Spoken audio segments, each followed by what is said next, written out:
අයිබෝන් සුබ දවසක් ප්‍රාර්ථනා කරනවා සියලු දෙනාටම විශේෂයෙන්ම සිලෝන් UK ජනරාවයේ වැඩසටහන අපි පළවෙනි වැඩසටහන ඉතාමත් සාර්ථක අන්දමින් අවසන් කරා.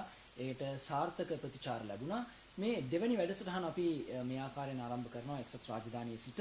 ඉතින් ජනරාවයේ වැඩසටහන පිළිබඳව නම් දෙසින් ආපු දස දෙසින් ආපු ප්‍රතිචාරවලට අපි බොහොම ස්තුතිවන්ත වෙනවා. ඒ වගේම අපිට ගල්මුල් ප්‍රහාර ගණනාවක් ලැබුණා. මේ සියල්ලටම අපි ස්තුතිවන්ත වෙමින් අපි අපේ ජනරාවයේ වැඩසටහනේ දෙවෙනි අදියර මේ ආකාරයෙන් ආරම්භ කරන්න සූදානම්.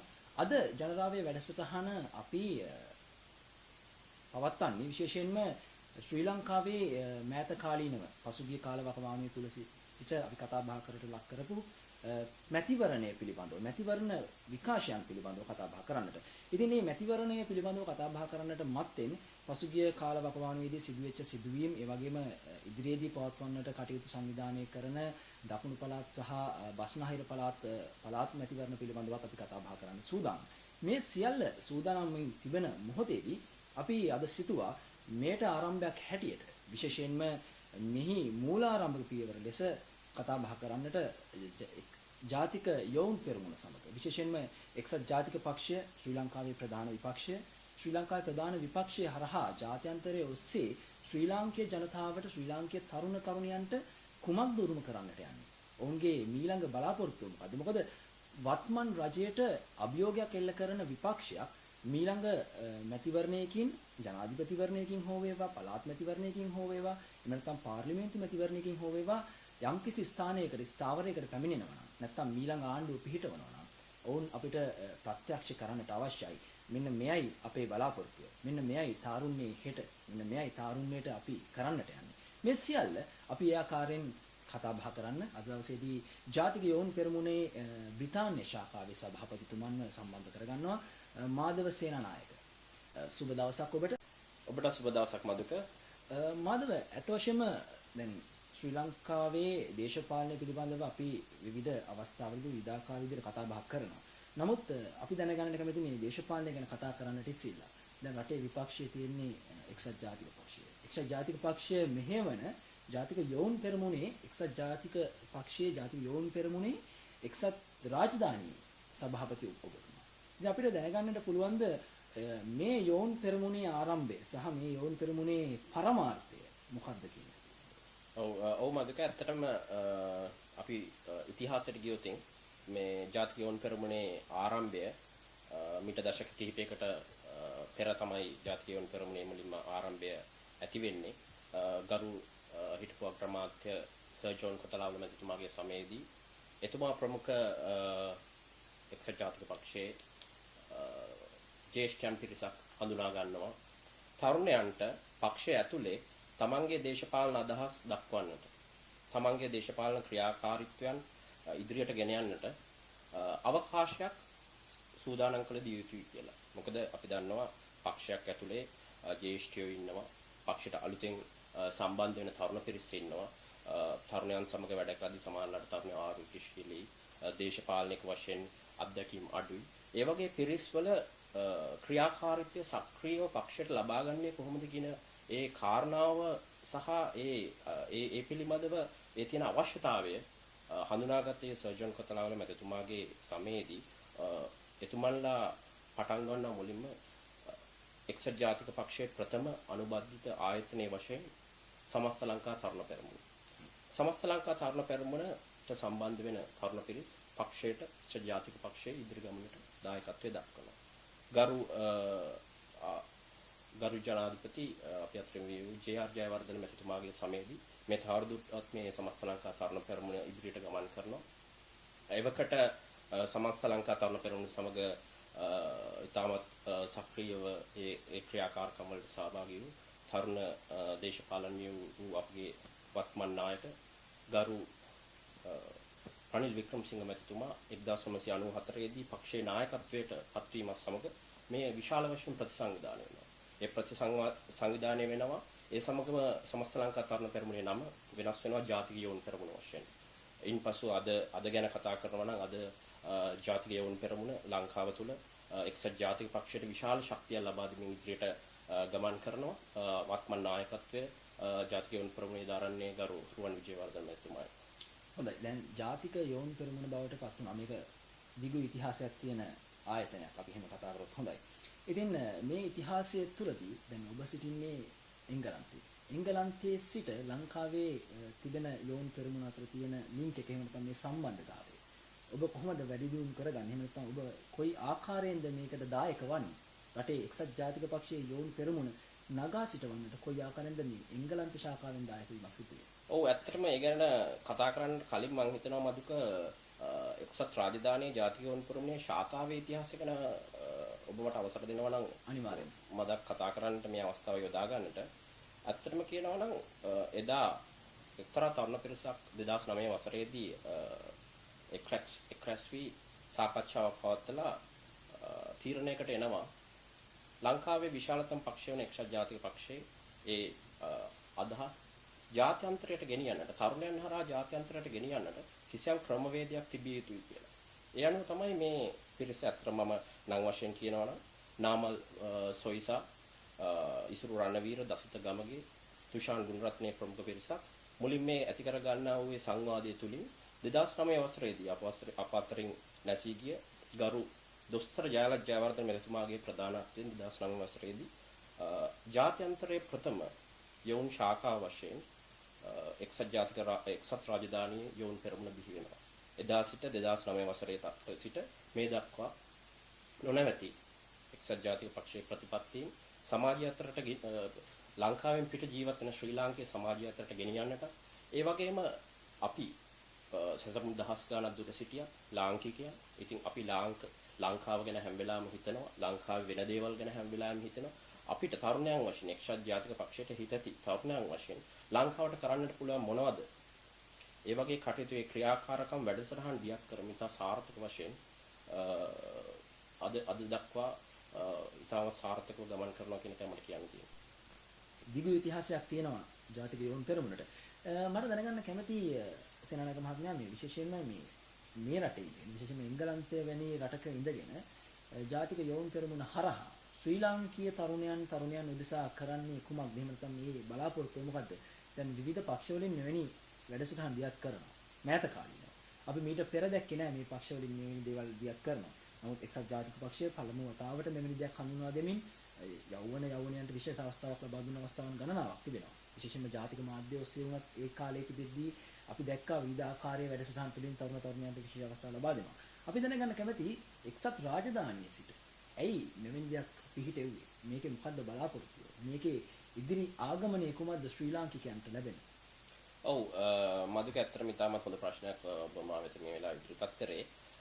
අපි ජාතික යෝන් පෙරමුණ පිහිටවපු වෙලාවෙ ඉඳලා අද දක්වා මේ මම මේ කතා කරන්නේ බ්‍රිතාන්‍ය ශාඛාව ගැන. බ්‍රිතාන්‍ය ශාඛාව 2009 ආරම්භයේ සිට අද දක්වා අපි කරපු වැඩසටහන් සහ ඒ පක්ෂ වෙනුවෙන් කරපු ක්‍රියාවලියන් සමාලෝචනය කරොත් අපි ලංකාවට විතරක් ලංකාවින් එක්සත් ජාතික පක්ෂයට හිතති තරුණ පිරිසට සහ ජාතික පෙරමුණට පමණක් සේවාවක් කරන්නට සහ ඒ සමග අනුබද්ධ වෙලා වැඩ කරන්නට පමණක් නෙවෙයි මේ කියන්නේ ඔබ ලේබල් ගත වෙලා නැහැ නෑ එහෙම ලේබල් ගත වෙලා නැති එකක් නෙවෙයි. අපි එක්සත් ජාතික පක්ෂයේ ජාතික යෝන් පෙරමුණේ මහා බ්‍රිතාන්‍යයේ ශාඛාව. අපි මූලිකවම කරන්නේ මෙහි එක්සත් ජාතික පක්ෂය නියෝජනය කරමින් ශ්‍රී ලාංකීය ප්‍රජාව තුළ ඒ කොළකොඩිය උස්සගෙන ඉන්න එක.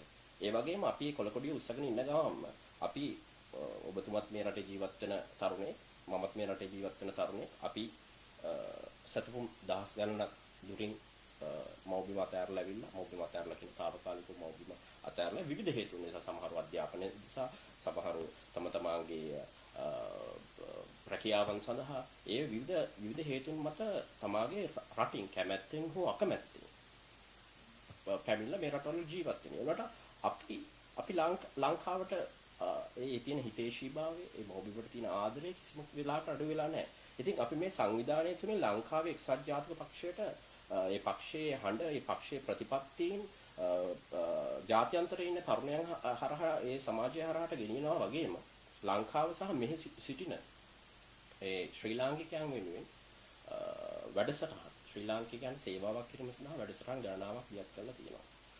අපි මුලින්ම කියන්නම් ඇත්තටම අපි දේශපාලනික වශයෙන් ඔබත් මම දන්නේ ඔබත් මේ සමග මගේ මගේ මත අනුමත කරනවාද කියලා අපි කොළ පාට, නිල් පාට, රතු පාට, කහ පාට මොන පාට වලින් බෙදලා හිටියා. අපි රටින් පිටින් ඉන්න ශ්‍රී ලාංකිකයෝ. අපි මොන පාට තිබ්බත් අපේ අම්මලා තාත්තලා අපේ ආච්චි අම්මලා ඔක්කොම මොන පක්ෂයට UNP එකට වේවා පොදු පෙරමුණට වේවා ඡන්දෙ දුන්නා.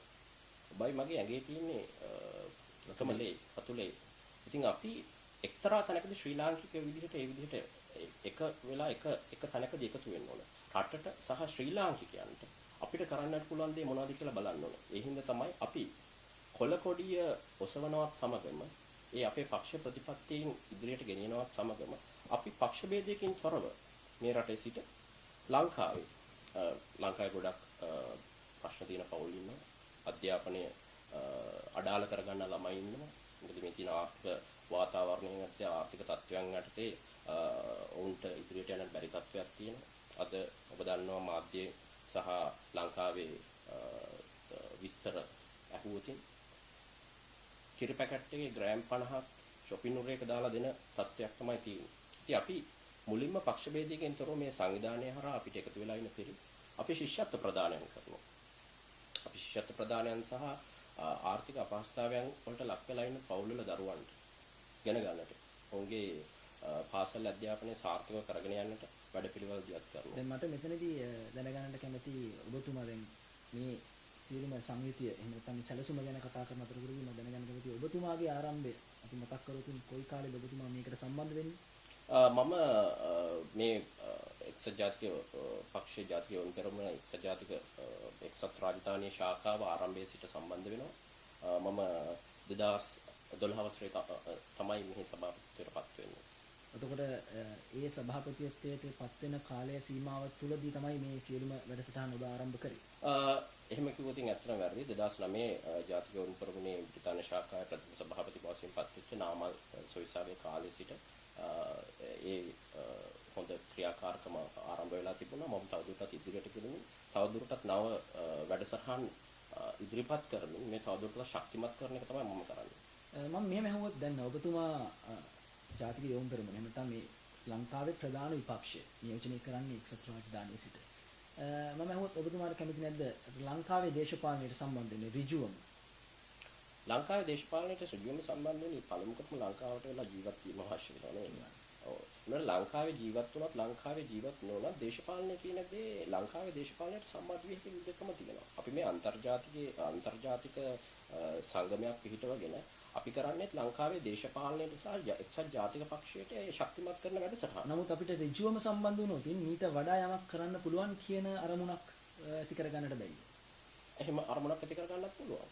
එතකොට ඔබතුමාට දැන් ආරාධනාවක් ලැබුණොත් කිසියම් අවස්ථාවකදී එහෙම ආරාධනාවක් ලැබුණොත් ඔබතුමාගේ බලාපොරොත්තුව කොහොමද? මහදුක ඇත්තටම මේ වෙලාවේ මම ඒ සම්බන්ධයෙන් උත්තරයක් දෙන්නට මම දන්නේ නැහැ. මට ඔබතුමා ඇසුවොත් අපි මෙහෙදි කරන දේවල් සහ මෙහෙදි කරන වැඩසටහන් කොහොමද මේ සමාජයට සහ ශ්‍රී ලාංකිකයන්ට සෙටප් වෙන්නේ කියලා ඒ වගේ දේවල් ගැන මම කතා කරන්නට කැමතියි. මට ප්‍රෙඩික්ට් කරන්න බැරි අනාගතයක් ගැන මම කතා කරනවට වඩා අපි ඒ දේ අනිවාර්යෙන් කතා බහ කළ යුතුයි. මෙහි සිදුවෙන සිදු සේවාව එහෙම නැත්නම් ඔබේ ජාතික යොවුන් පෙරමුණින් සිද්ධ වෙන ජාත්‍යන්තර සේවාව මේ පිළිබඳව කතා බහ කළ යුතුයි.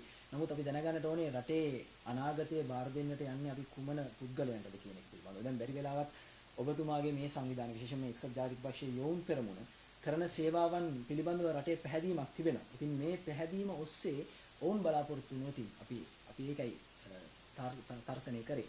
ඔවුන් බලාපොරොත්තු වෙනවා අපිට කැමති මෙවැනි නායකත්වයක් අපේ ජාතික පක්ෂයට ලැබෙනවා නම් මෙවැනි දෙයකින් අපි ගොඩ එන්නට කැමතියි කියලා. මොකද රටේ දේශපාලනය දැන් බොහෝ සෙයින් අස්ථාවරත්වයට පත් වෙලා තිබෙනවා. ඒක දේශපාලන පිළිබඳව කතා බහ කරන මාධ්‍යවේදීන් හැටියට අපි ඕනෑම අවස්ථාවකදී කියන්නට ලැජ්ජ නැහැ, කියන්නට බය නැහැ. නමුත් මෙවැනි සේවාවන් තුලින් ඔබ තුලින් යම්කිසි පුද්ගලයෙකු නිර්මාණය කරගන්න පුළුවන්ද කියන දේ පිළිබඳවයි අපි ඔබෙන් අහුවේ.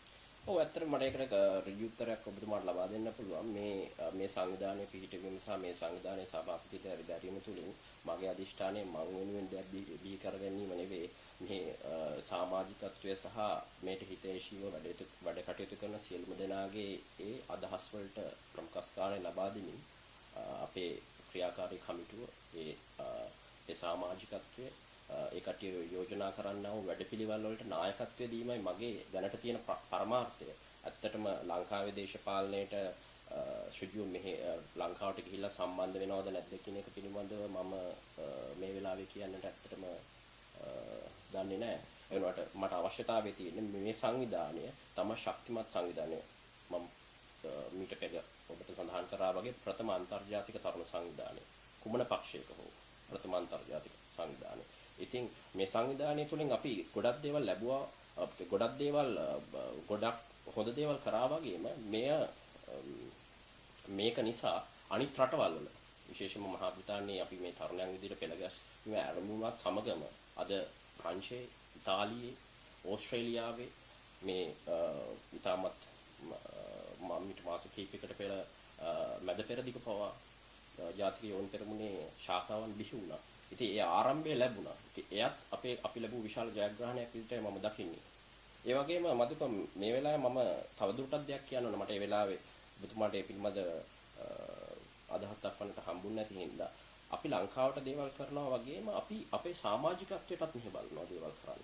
මොකද අර කතාවකුත් තියෙනවානේ චැරිටි කරනවා හරි මොනවා කරනවා හරි හැමදේම පටන් ගන්න ඕනේ තමාගේ නිවසෙන් කියලා. ඉතින් අපි මෙහි ඉන්න ඒ අපේ සමාජිකත්වය වෙනුවෙන් අපි වැඩපිළිවෙළක් දියත් කරනවා. මොකද අපි ඉන්නේ දහස් ගණනක් සතුන් දහස් ගණන් දුර අපිට කරදර වෙන්න පුළුවන්. අපේ සමාජිකත්වයට කරදර වෙන්න පුළුවන්. ඒ සෝෂල් වෙල්ෆෙයාර් ෆැක්ටර් එක ඒ පිළිබඳව අපි හොයලා බලනවා. ඉතින් ඒකත් අපි සාමූහිකයක් වශයෙන් ඉන්න නිසා අපි කිසි කෙනෙකුට කරදරයක් නොවෙන්න, අපි කෙනෙකුට ප්‍රශ්නයක් නොතින් අපි ඉදිරිපත් වෙන්නට ඒ සංවිධානයේ තුළ සිටින අපගේ සමාජිකයන්ගේ හිත සුව සඳහාත් අපි කටයුතු කරනවා. එතකොට දැන් මේ ජාතික යෝන් පෙරමුණ පිළිබඳව අපි කතා බහ කරද්දී වැඩිපුරම බොහොම කතා බහ වුණේ අපි මේ කරන සේවාවන් පිළිබඳව. නමුත් ජාතික යෝන් පෙරමුණ හරහා එක්සත් ජාතික පක්ෂයේ පිබිදීම වෙනුවෙන් කුමන සැලසුමක්ද තිබෙන්නේ? ඇත්තටම ලංකාවේ මේ පිළිබඳ අවධානය යොමු ජාතික යෝන් පෙරමුණේ ක්‍රියාකාරීත්වය පිළිබඳ මහා බ්‍රිතාන්‍ය ශාඛාවේ ක්‍රියාකාරීත්වය පිළිබඳ පක්ෂය ඉතාමත් හොඳින් දැනුවත් වෙලා තියෙනවා. එතකොට ලංකාවේ ඉන්න තරුණයෝ එක්සත් ජාතික පක්ෂයට හිතේශී පිරිස් මේ අපි දකින වැඩසටහන් දකිනවා.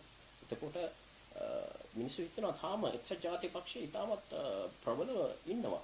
විශේෂයෙන්ම ගත්තොත් ජාත්‍යන්තර වශයෙන් ගත්තොත් රටවල් වල ඉන්න තරුණ තරුණයන්ගේ 80ක් පමණ අපි මිනිසුත් එක්ක කතා කරාම මෙහි ඉන්න තරුණයන් එක්ක කතා කරාම 80ක පමණ ප්‍රමාණයක් එක්සත් ජාතික පක්ෂයට හිතේශී එක්සත් ජාතික පක්ෂයට මනාප ගහන කට්ටිය.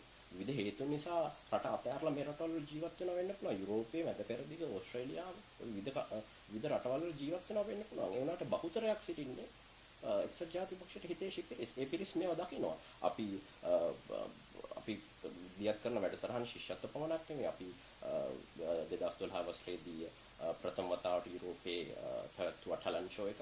අපි ඒක තුලින් ඔඩිෂන්ස් කළා තරුණ තරුණයන්ට අවස්ථාව දුන්නා, වේදිකාවන් නිර්මාණය කරා, ඔවුන්ගේ හැකියාවන් ඔප්නම්මන්න. ඒ වගේම අපේ එක්සත් ජාතික පක්ෂයේ කොළකොඩියත් අපි උස්සගෙන තමයි වැඩ ටික කරගෙන යන්නේ. නමුත් එක්සත් ජාතික පක්ෂයේ පසුගිය කාලේ මැතිවරණත් එක්ක බලද්දී කිසියම් පසුබෑමක් තිබෙනවා. නමුත් ඒකට යෝන් පෙරමුණ හරහා සිද්ධ වෙච්ච දායකත්වය කුමක්ද කියලා මම අහුවදී.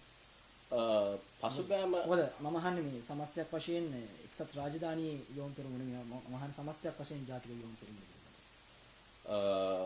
සමස්තයක් වශයෙන් ගත්තාම ලංකාවේ දේශපාලනයේ එක්සත් ජාතික පක්ෂය පසුබෑමට ලක් වෙලා තියෙනවා කියන එක ඇත්තටම රහසක් නෙවෙයි. ඒක තමයි ඇත්ත. ඒ වුණාට ඔබ 70 ඒ වගේ වකවානු තියෙනවා. ලංකාවේ ප්‍රධාන දේශපාලන පක්ෂය තමයි ලංකාවේ වැඩිම කාලය ලංකාව පාලනය කරපු පක්ෂය තමයි එක්සත් ජාතික පක්ෂය. ලංකාවේ වැඩිම හොඳ දේවල් මහවැලි යෝජනා ක්‍රමය ඒ වගේම අනිත් සියලුම හොඳ දේවල් ලංකාව තුළ දියත් කරපු පක්ෂය තමයි එක්සත් ජාතික පක්ෂය. ඉතින් එක්සත් ජාතික පක්ෂය පසුබෑමට ලක් වෙලා තිබ්බ අවස්ථා මීට කලින් දශකයේදී එක්සත් ජාතික පක්ෂය මේ වගේම පසුබෑමට ලක් වෙලා තියෙනවා. ඒ වුණාට ඒ අවස්ථාවත් සමග ඒ රටේ වෙන දේශපාලන මිනිස්සු තේරුම් ගැනීමත් සමග මේ දේශපාලනීය ක්‍රියාවලියේ වෙනස්කමක් අවශ්‍යතාවයක් දකින්නවත් සමගම එක්සත් ජාතික පක්ෂය ඉදිරියට එනවා. ඒක తాවකාලික පසුබෑමක් විතරයි. නමුත් తాවකාලික පසුබෑමක් කිව්වට අපි දැන් පසුගිය වසර 10ක් 15ක් 20ක් කාලයක් තුළ 10ක 15ක කාලයක් තුළදී අපි දැක්ක එක්සත් ජාතික පක්ෂය සෑහෙන පසුබෑමකට ලක් වෙනවා. මොකද පවතින මැතිවරණයේ අපි දකින්න එක්සත් ජාතික පක්ෂය පිළිබඳව කිසියම් හෝ ගිලිහීමක් දක්නට ලැබෙනවා මේ ඡන්ද දායකයන්ගේ. ඒ ප්‍රශ්න ඒ ආකාරයෙන් තිබෙනකොට මාධව මහත්මයා අපි දැන් යොමු කරෝතින් රට බලාපොරොත්තු වෙන නායකත්වය එක්ක කතා බහ කරෝතින් රටේ වත්මන් නායකත්වයේ ගත්තොත් අපිට ජනාධිපතිතුමාගේ නායකත්වයත් විපක්ෂයේ නායකත්වයක් පිළිබඳව කතා බහ කරොත් මේ සංසන්දනය කිරීමක් කරන්න. ඔබතුමා සිතනවාද විපක්ෂයේ නායකත්වය මේ නායකත්වයෙන් තිබිය යුතුයි නැත්නම් ඔබ තියන්නේ වෙනත් නායකත්වයක් තිබිය යුතුයි කියලා? ඇත්තටම මේ දවස්වල වැඩිපුරම අහන ජනප්‍රියම ප්‍රශ්න තමයි ඔබතුමා මගෙන් අහන්නේ. මාධ්‍යවේදියෙක් හැටියට අපිට ඔව් නෑ ඇත්තටම ඔබේ මාසනායිතියකුත් තියෙනවා. මම මගේ පෞද්ගලික අදහස මම මේ වෙලාවේ ඔබතුමාට කියන්නම්. එක්සත් ජාතික පක්ෂය ලංකාවේ එක්සත් ජාතික පක්ෂය බලයට ආපු හැම අවස්ථාවකම මදුක ලංකාවේ ආර්ථික වශයෙන් විශාල පිළිගැනීමක් ඇති වෙනවා. අපි මොන දේ කරන්න ගියත් අපිට කාලා බීලා ඉන්නවා.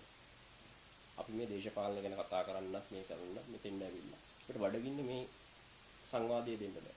බුදුහාමුදුරුවෝත් කිව්වේ බණ ටිකක් අහන්නට කලින් කුසට හරක් කරගන්න ඕනේ කියලා. ඉතින් ලංකාවේ මිනිස්සුන්ට අපි ගොඩාක් දේවල් කතා කරලා ගොඩාක් බණ කියලා වැඩක් නැහැ. මේ මිනිස්සුන්ට කන්න බොන්න පුළුවන් ඒ රටේ ආර්ථික වාතාවරණය ඇති කරලා දෙන්න. ඒක තමයි පළවෙනි අවශ්‍යතාවය. මේ ගත්තොත් අපි මේ පිට රටවල ජීවත් වෙද්දී අපි දකිනවා යුරෝපය, එතකොට දියුණු රටවල්, ඇමරිකාව, ඕස්ට්‍රේලියාව වගේ දියුණු රටවල් ඔවුන්ගේ ජනතාව හැමෝටම යම්තාක් මට්ටමින් ජීවත් වෙන්නට පුළුවන් වාතාවරණයක් ඇති කරලා දීලා තියෙනවා. ඒ කියන්නේ කාලා බීලා ඇඳලා ඉන්න. ලොකු දේවල් කරන්නේ නෙමෙයි. හැමෝටම ඒ අයිතියෙන් ලබා දීලා තියෙනවා. ඒකට ලංකාවේ ඇත්තට මොකක්ද තියෙන තත්ත්වය? ලංකාවේ මිනිස්සු රැස්වීමකට ගිහිල්ලා හුරේ පාර දාලා ගෙදර ආවට පස්සේ තමයි මතක් වෙන්නේ මගේ අතේ සල්ලි නැහැ ළමයාට කිරිපැට් ටික අරන් දෙන්න කියලා. මට කොච්චර දුකක් දැනෙයිද මට අද ගෙදර යද්දී ළමයාට කිරිටිය ගෙනියන්න බැහැ. ලංකාවේ බහුතරයක් දුප්පත් දෙමව්පියන්ට තියෙන ප්‍රශ්නේ තමයි ළමයිට කන්න බොන්න දෙන්නේ කොහොමද කියලා. තමා කන්න කලින් ළමයිට කන්න. මොකද ළමයෙකුට බඩගිනි තියාගෙන උන්ට රැට බුදිය ගන්නට බෑ. වත්මන් ජනාධිපති ගරු මහින්ද රාජපක්ෂ මහත්මයා යුද්ධ ඉවර කරනත් එක්කම අපි හැමෝම සන්තෝෂ වුණා. අපි එක හිතින් සන්තෝෂ වුණා. මේක හොඳයි. අපි අවුරුදු 30ක් තිස්සේ දුක් විඳා. රට හැමෝම මේක අභිවාදයෙන් පිළිගත්ත දෙයක්. එක විශාල ජයග්‍රහණයක්. ඒ වගේම අපි හැමෝම බලාපොරොත්තු වුණා එතුමා රට ආර්ථික සංවර්ධනයක් වෙත ගෙනියයි කියලා. මොකද මීට දශක ගණනාවට කලින් සිංගප්පූරුව කියන රට ලංකාව දිහා බලලා කිව්වේ කවදා හරි මේ ලංකාව වගේ රටක් අපි මේ සිංගප්පූරුව කරන්න ඕන කියලා. අද අපි සිංගප්පූරුව දිහා බලලා හූල්ලනවා අම්මෝ මේ මිනිස්සු කොච්චර ඉස්සරහට ගිහිල්ලාද කියලා. ඉතින් ඒ බලාපොරොත්තු වෙච්ච ආර්ථික දියුණුව ඒ යුද්ධයත් සමග ඇති වෙනවා කියලා හිතපු පිබිදීම ඇති වෙලා තියෙනවා. තවදුරටත් ඊට යුද්ධයට කලින් මිනිස්සු ජීවත් වුණාට වඩා අන්ත අසරණ තත්වයක තමයි ජීවත් වෙන්නේ. අද ඇති නැති පාර්තරේ විශ්වක වශයෙන් වැඩි වෙලා තියෙනවා. නැති මිනිස්සයාට ඇත්තටම ලෙල්ලටම නැහැ. ඒ මිනිස්සයාට කණ්ඩ බොණ්ඩ තියා තුන් වේල කන කට්ටිය අද එක් වේලට තමාගේ වේල් ගන්න සීමා කළා. ඒක හිතනවාද වත්මන් ජනතාව ඒක තමයි මම එතන තමයි එන්නේ මදුක. වත්මන් පක්ෂ නායකත්වයේ ගෞරව රනිල් වික්‍රමසිංහ මැතිතුමා ජනප්‍රිය නායකයෙක් නොවෙන්නට පුළුවන්. ජනප්‍රියතාවය සඳහා කරන්නට ඕන දේශපාලනය කළ යුතු දේවල් ඒ ටැක්ටික්ස් ඇත්තටම කරන්නේ නැති පුද්ගලෙක් වෙන්න පුළුවන්. ඒ වුණාට එතුමාගේ ඉතිහාසය එතුමා මීට කලින් එතුමාගේ දේශපාලනය තුළ ඒ පරණතභාවය තුළ දක්වා තියෙනා වූ දේවල් දිහා අපි ඇනලයිස් කරලා බැලුවොත් එතුමා විතරයි අද ලංකාවෙන් එකම දේශපාලන ජාතික චරිතය මේ ලංකාව ආර්ථික සංවර්ධනයක් කරා ගෙනියනවා.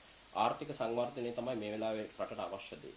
රටේ මිනිසුන්ට කාලා බීලා ඕන දේ තමයි ප්‍රමුඛ ස්ථානෙ දෙන්න ඕනේ. ඉතින් ඒ සඳහා මිනිසුන්ගේ අතමිට සරු වෙන්න ඕනේ. ඒ සඳහා වැදගත් සහ කියන්නේ ප්‍රැක්ටිකල් සිස්ටම් එකක් ගේන්න ඕනේ. ඉතින් ඒක ගේන්න පුළුවන් එකම නායකයා. ජනප්‍රිය නොවෙන්න පුළුවන්. ඒ වුණාට වත්මන් නායකත්වය කියන එක තමයි මගේ හැඟීම. ඒ වුණාට වත්මන් නායකත්වය එක්සත් ජාතික පාක්ෂිකයන්ගේ පිළිගැනීමෙහි අඩුවක් පසුගිය කාලේදී අපි දකිනවා.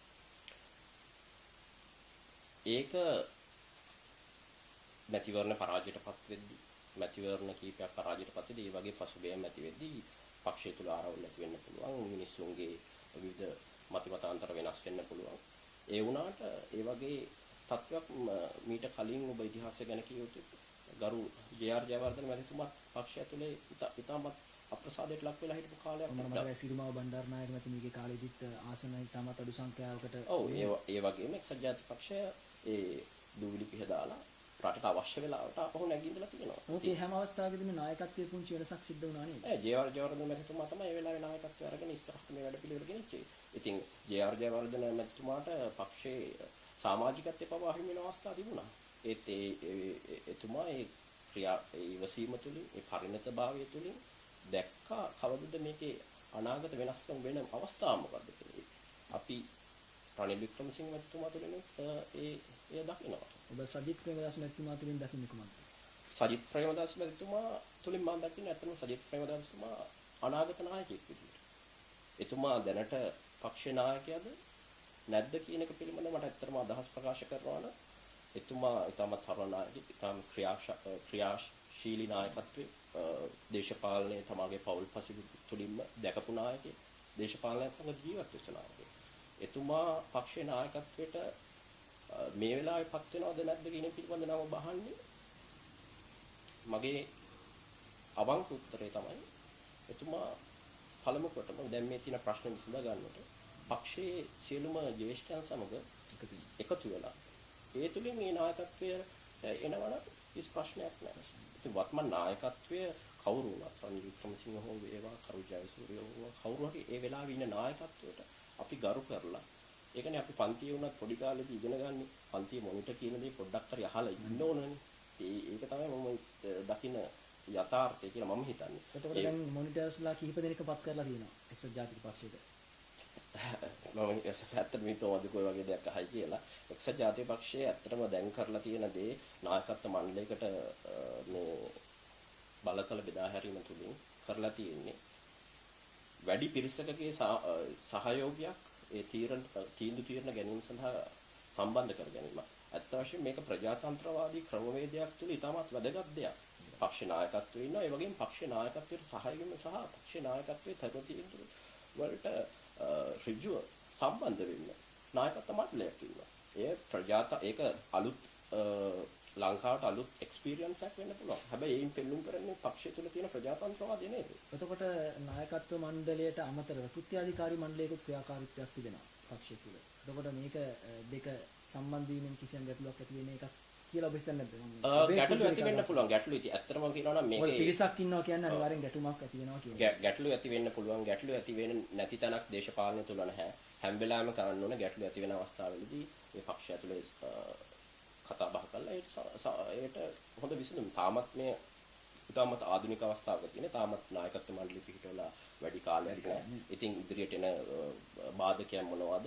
ප්‍රැක්ටිකල් ඩිෆිකල්ටිස් මොනවද කියන එක අනුව ඒ කෘත්‍යාධිකාරී මණ්ඩලයේ පක්ෂ නායකත්වය සහ ඒ නායකත්ව මණ්ඩලය අවශ්‍ය පියවර ගනී කියලා අපි බලාපොරොත්තු වෙනවා. මම දන්නේ ඔබේ තර්කණයේ පරාසය පිළිබඳව. නමුත් මම කැමතියි මෙන්න මෙහෙම ප්‍රශ්නයක් ඔබට යොමු කරන්න. විශේෂයෙන්ම මේ මෑත කාලීනව එක්සත් ජාතික පක්ෂයේ පසුබෑමට ලක් වෙන්න හේතුවක් තමයි එක්සත් ජාතික පක්ෂයේ සිටපු මන්ත්‍රීවරුන් ආණ්ඩු පක්ෂය සමග එකතු වීම. ඔබ සිතන්නේ මොකද දේශපාලනය පිළිබඳව ඔබ නැවුම් දැනුමක් තිබෙන පුද්ගලෙක්? පිරිපුන් දැනුමක් තියෙන පුද්ගලෙක්. මොකද මම පිරිපුන් දැනුමක් තියෙනවා කියලා නම් මම හිතන්නේ නැහැ. නමුත් මම යම් තාක් දුරට ඒ පිළිබඳ ඉගෙනමින් පවතිනවා කියලා මට කියන්න පුළුවන්. ඒ ඔබ ඉගෙනමින් පවතින දේ තුලින් ඔබ දකින්නේ මොකද්ද මේ එක්සත් ජාතික පක්ෂයේ පිළිබීමත් එක්ක එක්සත් ජාතික පක්ෂයේ පසුබෑමත් එක්ක මේ එක්සත් ජාතික පක්ෂයේ ආණ්ඩු පක්ෂයට මන්ත්‍රීවරුන්ගේ පිරිසීම? ඇත්තටම එක්සත් ජාතික පක්ෂයට ආණ්ඩු පක්ෂයෙන් සිට එක්සත් ජාතික පක්ෂයෙන් ආණ්ඩු පක්ෂයට මන්ත්‍රීවරුන් විවිධ හේතුන් නිසා යනවා. ඒක විවිධ බලපෑම් නිසා යනවා. ඒ වගේම අල්ලස් නිසා යනවා. ඒ වගේම පහුගිය ක්‍රියාකාරකම් වලදී සිදුවෙච්ච දේවල් නිසා තියෙන බලපෑම් නිසා යනවා. ඇත්තටම මේ ගැන කතා කරනවා නම් අපිට දවසක් විතර අරගෙන කතා කරන්න වෙන මාතෘකාවක් සහ මේ බැරෑරුම් මාතෘකාවක් ඒක මේ විනාඩි කිහිපයක් ඇතුළත මට උත්තර දෙන්න පුළුවන් දෙයක් නෙවෙයි. ඇත්තටම මට ඒ සම්බන්ධයෙන් ගොඩාක් උත්තර දෙන්නම්. ඒ සම්බන්ධයෙන් දත් ඉදිරිපත් කරමින් මොනවද මේ අවස්ථාවවලදී මේක එක ඉන්ඩිවිජුවල් කේසස් වලදී කියන්නේ විවිධාකාර වෙනස් ආකාරයන් වලින් මේ සිද්ධ වෙලා තියෙන එකට අර ජෙනරල් උත්තරයක් දෙන්න අමාරු ප්‍රශ්නයක් වගේ. හරි.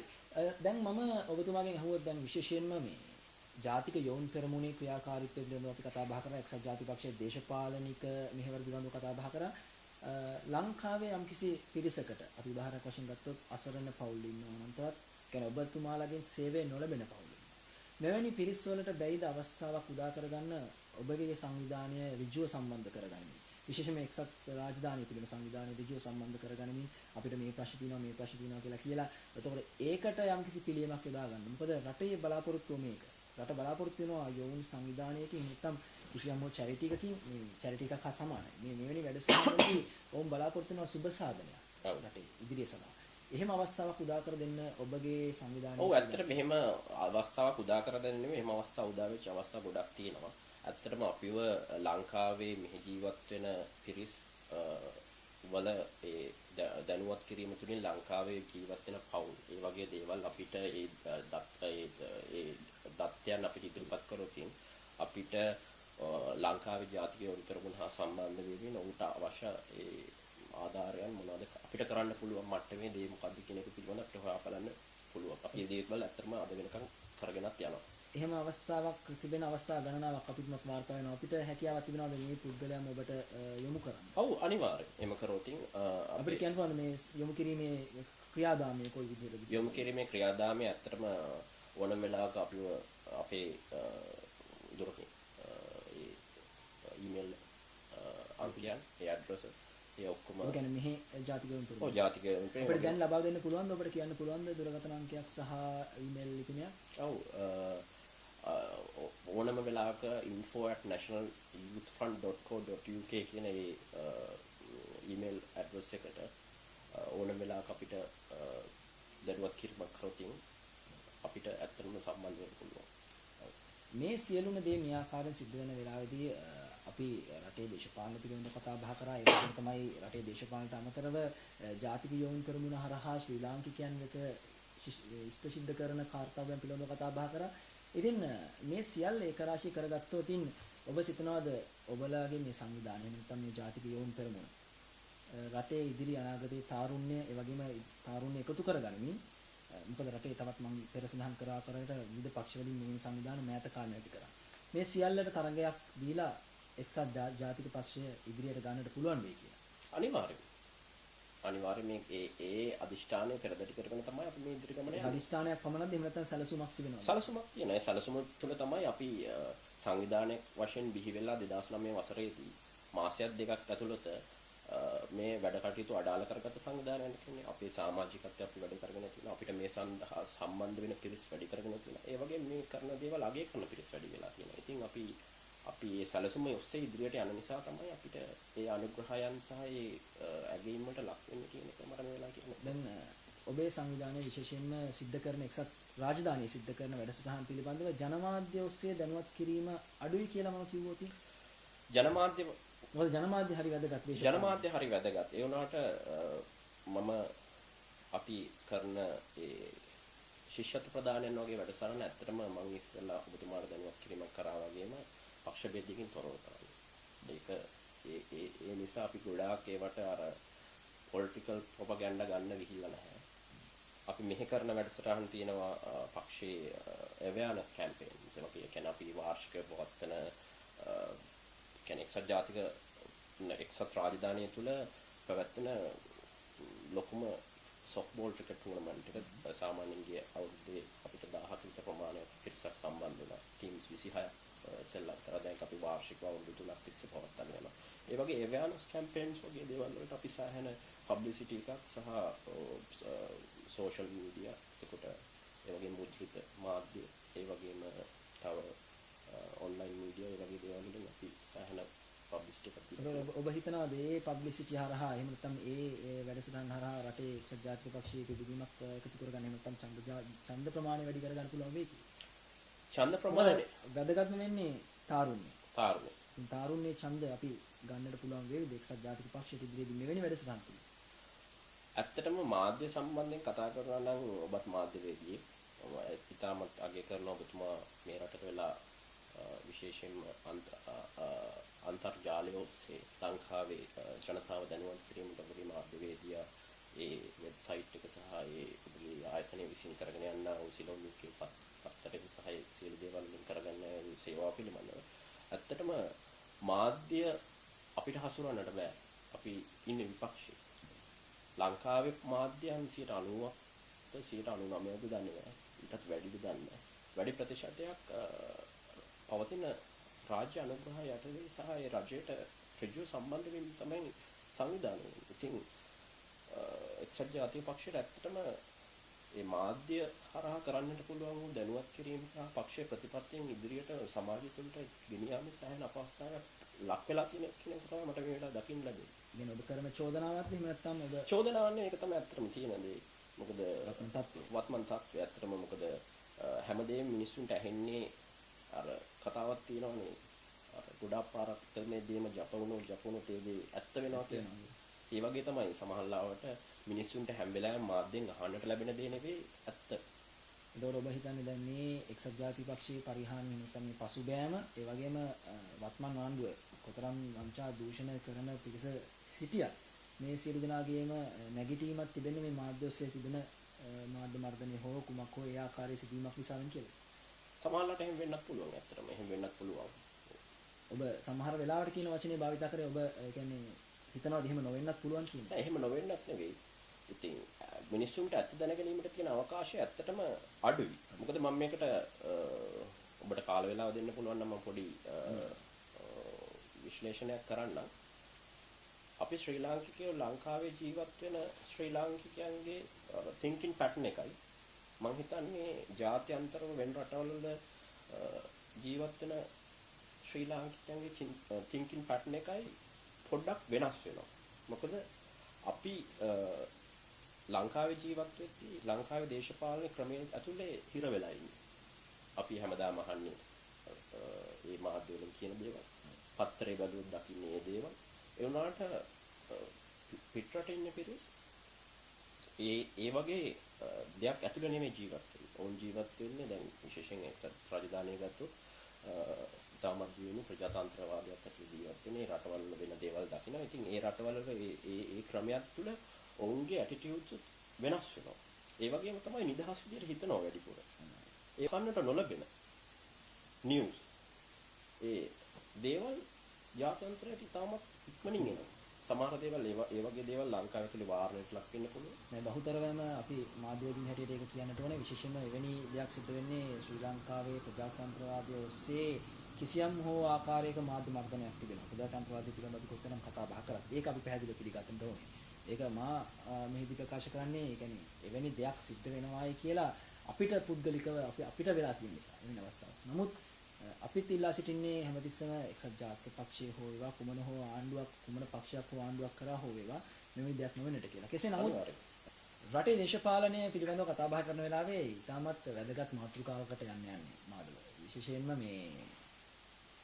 මේක සමහරක් වෙලාවට කෙනෙක් හිතන්න පුළුවන් කෙනෙක්ට අපි මඩක් ගන්න හදනවා කියලා. මොකද ජනමාධ්‍ය ඔස්සේ අපි විචාරයන් විවේචනයන් සිද්ධ කරන්නට ඕනේ. ඒක තමයි ජනමාධ්‍යයක වගකීම.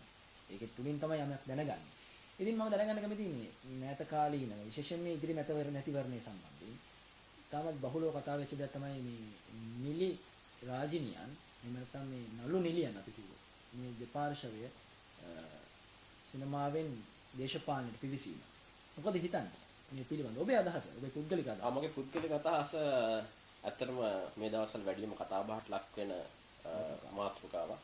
ඒ වගේම හරිම ඉන්ටරෙස්ටිං මාතෘකාවක්. මගේ පුද්ගලික අදහසනේ ඔබතුමාට දැනගන්නට අවශ්‍ය නැහැ. ඇත්තටම කියනවා අපි පක්ෂයේ අදහසට වෙනම එනවා. ඔව් ඇත්තටම කියනවා නම් මගේ පුද්ගලික අදහස ඔබතුමා දැනගන්නවා නම් මම ඉස්සෙල්ලාම පොඩ්ඩක් මෙන්න මේ දේ ඔබතුමාට පැහැදිලි කරලා ඉන්නවා. නළු නිලියන් කියන්නේ කවුද? නළු නිලියන් ජනප්‍රිය චරිත වෙන්න පුළුවන්. වෘත්තීය තමාගේ රක්ෂා වශයෙන් ඒ නළු නිලි ඒ තමාගේ වෘත්තීය වශයෙන් රැකියාව වශයෙන් තෝරගෙන ඉන්න පිරිසක් වෙන්න පුළුවන්. ඒ පිරිසක් සමාජයේ කොටසක්. ලංකාවේ ප්‍රජාතන්ත්‍රවාදී රාමුවක් තුළ ලංකාවේ ව්‍යවස්ථාව තුළින් ඕනම කෙනෙකුට නළු නිලියන්ට පවා දේශපාලනයට පිවිසීමට මනාපයක් තිබුණා ඡන්දකට ඉදිරිපත් වෙන්න. ඒ වගේම ඡන්ද දෙන්නට. ඒ අවස්ථාවේ ව්‍යවස්ථාව තුළින් ඇතිකලා දීලා තියෙනවා. රටේ පුරවැසියෙක් ඕන පුරවැසියෙක් අවස්ථාව. ඔව් ඒ අවස්ථාවේ ඉතින් කවුරු හරි කියනවා නම් නළු නිලියන්ට දේශපාලනයට එන එක වැරදි කියලා. ඇත්තට මේක මේ ව්‍යවස්ථා විරෝධී කතාවක් නෙවෙයි. නමුත් දේශපාලනයට එන එක වැරදි කියන එක නෙමෙයි වර්තමාන මතය. වර්තමාන මතය වෙලා තියෙන්නේ මේ එන දේශපාලනයේ චරිත දේශපාලනයට ගැලපෙනවද නැද්ද කියන එක. දේශපාලනයට ගැලපෙනවද? ජාත්‍යන්තරය ගත්තොත් අපි ජාත්‍යන්තරයේ විවිධ රටවල් ගත්තොත් විශේෂයෙන් අපිට අසල්වැසි රාජ්‍ය ගත්තොත් අසල්වැසි රාජ්‍යයේ සිටිනවා ජයලලිතා. ඇයත් සිනමා ශාස්ත්‍රයේ ජයගත් ස්වරූපිනියක් ඒ කාලේ. නමුත් පසු කාලේ ඇයගේ ක්‍රියාදාමයන් හරහා ඒ රටේ අභ්‍යන්තර ගැටුම් ඇති වෙන්න ගත්තා. අදටත් ඒ රටේ ප්‍රධාන රජයට තියෙන ප්‍රධාන ගැටලුවක් වෙලා තියෙනවා මේ ජයලලිතා ජයරාම්ගේ මේ පක්ෂයේ සිදුවෙන ක්‍රියාකාරකම්. අපි මෙන්න මේ ඔස්සේ සිටුවොතින් ඔබ හිතන්නේ නැද්ද කිසියම් ගැටලුවක් රටේ අනාගතයේදී ඇති ප්‍රශ්න හැම අපේක්ෂකයෙක්ම නළුවෙක් හෝ නිලියෙක් වේවා ඕනම අපේක්ෂකයෙක්ගේ. එය නළු නිලියන්ගේ විතරක් නෙමෙයි හැම කෙනාටම පොදු ප්‍රශ්නයක්. පොදුවේ අහන්න ඕන දෙයක් තමයි ඔබතුමාලා අපෙන් ඡන්දය ඉල්ලලා කරන්නේ මොකද්ද කියලා. ඒ වගේම ඔබතුමාලා කියන දේවල් කරන්න පුළුවන්ද කියන එකත් ඒ පුද්ගලයාගේ සුදුසුකම් සහ ඒ පුද්ගලයා මේ දක්වා කරලා තියෙන ක්‍රියාකාරකම් වලින් මිනිස්සු සංසන්දනය කරලා එන්න ඕන නිගමනයකට. ඇත්තටම ජනමාධ්‍ය තුලින් මම හිතන්නේ සිදුවිය යුත්තේ ඒ වගේ අවස්ථාවන් සහ ඒ වගේ දේවල් හයිලයිට් කර කර ඉන්නවට වඩා ඔය නළු නිලි ප්‍රශ්නේ හරි ප්‍රශ්නයක් නේද? මේ මෙහෙම පොඩි ප්‍රශ්නයක් වෙලා තියෙනවා මේ චිත්‍රපටයේ. ඒක ගැන කතා කර කර වඩා මිනිස්සුන්ගේ බුද්ධිට ආමන්ත්‍රණය කරන්න. මේ මිනිස්සයාට වැඩක් කරන්න බැරි කෙනෙක් නම් ඡන්දෙ දෙන්න එපා. ඒක ඔයාට කියන්න අවශ්‍යතාවයක් නැහැ මේ මිනිස්සයාගේ නම කියලා. ඒ වුණාට ජෙනරලි මේ මිනිස්සයා මොකද්ද රටට අවශ්‍යතාවය තියෙන නිසා රටට කරන්න තියෙන දේ කරන්න පුළුවන්ද බැරිද ඒ කොටසට වැටෙන පුද්ගලයන්ට ඡන්දෙ දෙන විදිහට ජනතාවගේ බුද්ධියට ආමන්ත්‍රණය කරනවා. අපි සමස්තයක් වශයෙන් ගත්තොත් මේ හැමෝම බලාගෙන සිටින්නේ තැනකට ආවම දෙයක් කියන්නට මිසක් යන්නට ඉස්සර දෙයක් කියන්නට නෙමෙයි. මේ කිසිම කෙනෙක් අපිට ප්‍රතිපත්ති ප්‍රකාශයක් කරන්නේ නැහැ. අන්න ඒ දේ තුල සිට තමයි ජනතාවත් ඒ වගේම ජනමාධ්‍යත් අදාළ පුද්ගලයන්ගේ පසුබිම ඔස්සේ කතා බහ. පසුබිම ඔස්සේ කතා. ඇත්තටම මම නම් හිතන්නේ ජනමාධ්‍ය වේදීන් වශයෙන් ඔබ කළ යුත්තේ ඔබට ලැබෙන හැම අවස්ථාවකම වෙන අපේක්ෂකයන් වගේ කතා බහට ලක් වෙච්ච අපේක්ෂක සහ අපේක්ෂිකාවන් නළුවෝ හෝ නිලියෝ ඕනම වෘත්තියක තියෙන පුද්ගලයන් හෝ ඒවා ඡන්දයට ඇවිල්ලා ඉන්නවනේ ඒ කට්ටිය මොනවද කරන්න බලාපොරොත්තු වෙන නිසා ඒ කට්ටියට කරන්න කියන දේවල් කරීමේ සුදුසුකම සහ දක්ෂතාවය සහ අත්දැකීම සහ ඒකට තියෙන වටපිටාව බිහි වෙලා තියෙනවද කියන එක බලන්න. ඔබ ඒ මිස්ටාට අපි හොඳයි විශේෂයෙන්ම මේ පසුගිය දිනකදී රූපවාහිනී වැඩසටහනකදී දිනකට පෙර රූපවාහිනී වැඩසටහනකදී විශේෂ ප්‍රකාශයක් කරා මෙවැනි චරිතයක්. ඇය ප්‍රකාශ කරේ ඇයට සුදුසුකම් තිබෙනවා මේ ජාත්‍යන්තරයේ ඔස්සේ ශ්‍රී ලංකාව රූප රැජිනිය තරංගයකදී නියෝජනය කළා කියලා. ඔබ හිතනවා මෙවැනි දෙයක් රටේ ඉදිරි අනාගතේ බාර ගන්න ඉන්න කෙනෙක්ට තියෙන සුදුසුකමක් කියලා. ඒ සුදුසුකමක් ලෙස සඳහන් කරන්න යන්නේ ඒක. ඒක සුදුසුකමක් වෙන්නේ නැහැ. ඇත්තට මේක සුදුසුකමක් විදිහට හොවා දක්වනවා නම් වැරදි. ඒ වුණාට අපි දන්නේ නැහනේ වෙන මොනවද සුදුසුකම් තියෙන්නේ කියලා. ඔව් නෑ. නමුත් මම ඔබට කිව්වේ ඒ අදාළ තැනැත්තිය අදාළ පුද්ගලයා සඳහන් කරේ මේ සුදුසුකමක් ලෙසට. ඒ ඔබ අනුමත කරනවා. රූපරාජිනී තරංගයකට ඉදිරිපත් වීම රටේ පක්ෂයක් එහෙම නැත්නම් ජනතාවක් දේශපාලනය කරන්න තරම් දේශපාලනය කරන්නට ඒක පමණක් සුදුසුකමක් වෙන්නේ නැහැ. හැබැයි ඒක ඇඩ්වාන්ටේජ් එකක් වෙන්න පුළුවන්. මොකද ඒ පුද්ගලයා මිනිස්සු හඳුනා ගන්න පුද්ගලයෙක් බවට පත් වෙලා ඉවරයි. ස්වරූපණයක් වශයෙන් ලංකාව නියෝජනය කරමින් තරංගයකට ඉදිරිපත් වෙලා ඒක දේශපාලනයට ඒ වෙන සඳහා තියෙන ප්‍රධානම සුදුසුකම වෙන්නේ නැහැ. ඒ වුණාට එය වාසියක් විදිහට යොදා ගන්න පුළුවන්. ඒ වගේ මේ වගේ හයිලයිට් වෙන චරිතයක තියෙන අනිත් සුදුසුකම් මොනවද කියලා ජනතාව බුද්ධිමත් විශ්ලේෂණය කරලා බලන්න. අවසාන වශයෙන් අපේ කතාවේ අවසාන වශයෙන් අපි දැනගන්න කැමති ඔබතුමාගේ ඉදිරි සැලසුම් මොනවද? මේ ජාතික යෝන් පෙරමුණ නගා සිටවන්නට එහෙම නැත්නම් ඔබතුමාට අපි මෙහෙම අහුවොත් පොඩි ප්‍රශ්නයක් මම හිතන්නේ ඒක විහිළුවක් වෙන එකක් නෑ. ඔබේ යෝන් පෙරමුණ ඇතුළේ ඝට්ටනයන් තියෙන නායකත්වයට නෑ අපේ යෝන් පෙරමුණ ඇතුළේ එහෙම ප්‍රශ්නයක් නෑ. අපි 2009 වසරේ ඉඳලා ඉතාමත් හොඳින් මේ රට තුළ ඒ ක්‍රියාකාරකම් කරගෙන යනවා. අපි ඉතාමත් සමගිය සහ එක වගේ තමයි වැඩ කටයුතු කරන්නේ. මොකද අපි අවබෝධ කරගෙන සිටිනවා මේකේ සමාජිකත්වය සහ විශේෂයෙන්ම අපේ කමිටුව අවබෝධ කරගෙන තියෙනවා. අපි සමගියෙන් ඉඳලා සංවිධානයක් වශයෙන් ඉදිරියට ගියොත් තමයි අපේ දෙන්න පුළුවන් මේ මැක්සිමම් එෆර්ට් එක වැලියබල් විදිහට දෙන්න පුළුවන්. සමාජිකයන් කීයක් පමණ සිටිනවද? අපේ සමාජිකත්වය දැන් අපේ කමිටුවේ ක්‍රියාකාරී කමිටුවේ ඉන්නවා 22ක්. ඒ ක්‍රියාකාරී කමිටු එක්සෙකියුටිව් කමිටු ඒක තුලින් තමයි අපි ඔපරේට් වෙන්නේ. අපේ සමාජිකත්වයේ මෑතකදී 500කට වඩා පිරිසකට වැඩි වෙලා තියෙනවා. ඒ වගේම වැඩිම සමාජිකත්වයක් තියෙන ශාඛා විදිහට ජාතික පක්ෂයේ යොමු කරමු අපිට. එතකොට ඉදිරි සැලසුම අපි මෙතෙක් කල් කරගෙන වර්ධනය කර ගැනීමට බලාපොරොත්තුවක් වෙනවද කමිටුවේ සමාජිකත්වය එහෙම නැත්නම් සමාජිකත්වය හැම වෙලාවෙම අපි වැඩසටහන් ක්‍රියාත්මක කරන සම වෙලාවට ප්‍රශ්නේ තියෙන්නේ මේ රටේ ජීවත් වෙන තරුණ තරුණියෝ ගොඩාක් වෙලාව හොයාගන්න එක මේ වගේ ක්‍රියාකාරීත්වයන්ට සම්බන්ධ වීමේ අපහසුතාවයන් තියෙනවා. කාර්යබහුලත්වය නිසා මම ඔය කිව්වේ ඇක්ටිව් මෙම්බර්ස්ලා ගන්න අපේ 500 විතර ඉන්නේ කියලා. ඊට අමතරව අපිත් සමග සම්බන්ධ වෙන පිරිස් ඊට වඩා විශාල වශයෙන් ඉන්නවා. ඔබට විශේෂයෙන් මතක් කරන්න කෙනෙක් ඉන්නවද ඔබට මේ ගමනේදී සහයෝගය දක්වපු අවසාන වශයෙන්? මේ ගමනේදී විශේෂයෙන්ම සහයෝගය දක්වපු කෙනෙක් විදිහට මම මතක් කරන්න ඕන ගරු රුවන් විජේවර්ධන මහත්මයා.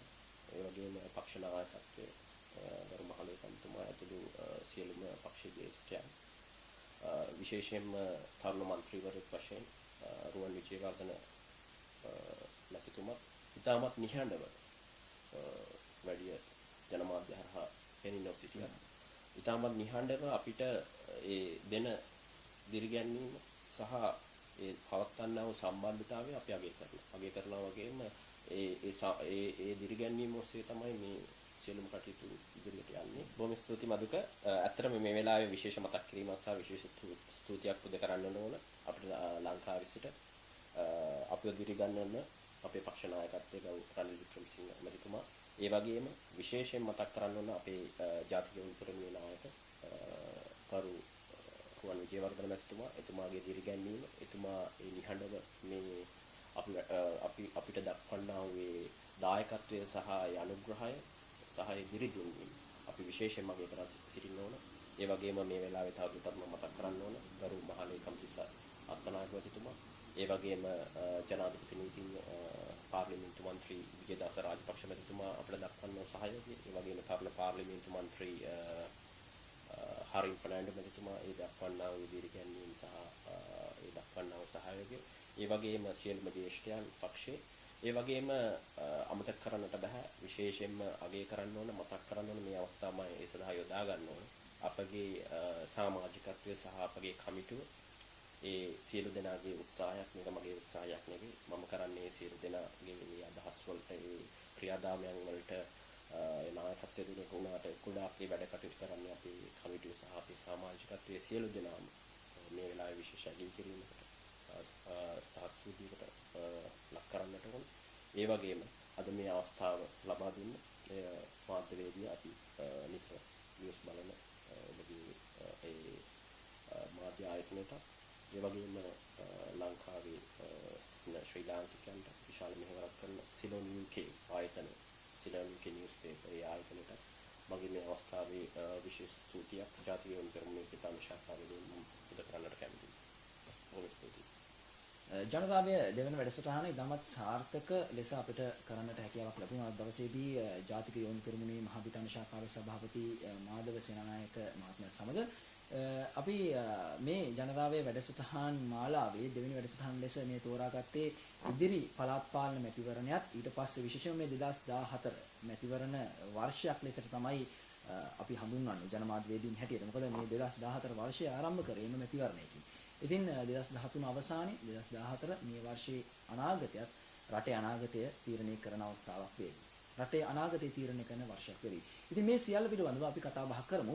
ඉදිරියේදී තවත් දේවල් තියෙනවා කතා බහ කරන්නට. මේ අද දවසේදී අපත් සමග එකතු වීම සම්බන්ධයෙන් අපි විශේෂයෙන් ස්තුතිවන්ත වෙනවා ජාතික යොමු පෙරමුණේ මහ බිතාන ශාඛාවේ සභාපති මාධව සේනානායක මහත්මයාට. බොහොම ස්තුතියි ඔබතුමාට. අද දවසේදී අපත් සමග එකතු වෙලා ඔබේ අදහස, ඔබේ පෞද්ගලික මතය ඉදිරිපත් කරාට විවිධ අවස්ථාවලදී අපි අතර තර්කන ගැටන ඇති වෙනවා. මේක තමයි ජනමාධ්‍ය ඔස්සේ අපි බලාපොරොත්තු වෙන්නේ. විවේචනය, ਵਿਚාරය මේ සියල්ල තිබිය යුතුයි. මොකද අපි නිගමනයකට එන්න නම් පරීක්ෂණයක් සහ නිරීක්ෂණයක් කළ යුතු නිසා. මේ අවස්ථාවක් කරගන්නටත්, ඒ වගේම රටේ ඉදිරි අනාගතය පිළිබඳව තීරණය කරන්නට ඔබට අවස්ථාවක් උදා කර දෙන්නටත් අපි මෙවැනි වැඩසටහන් ඉදිරියට තවත් කරන්න සූදානම්. මේ සියල්ල ඒ ආකාරයෙන් සිදු වෙති. අපි ඔබට සමුදෙනවා. බොහොම ස්තුතියි අද දවසේදී අප